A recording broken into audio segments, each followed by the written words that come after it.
ओ madam जाती हो किधर कि तेरा आशिक है इधर।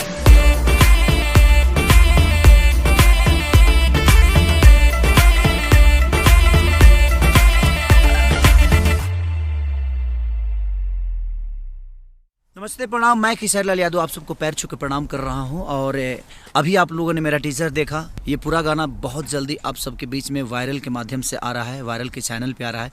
तो जल्दी सब्सक्राइब करिए और अपना प्यार और आशीर्वाद जिस तरह खेसारी को हमेशा देते हैं उसी तरह दीजिए। और वायरल के माध्यम से सिर्फ एक ही सॉन्ग नहीं, आउट ऑफ इंडिया में हमने बहुत सारे सॉन्ग किए हैं जो कि आप सबके बीच में आएगा और वो धीरे धीरे करके आएगा और अलग लेवल पे आएगा।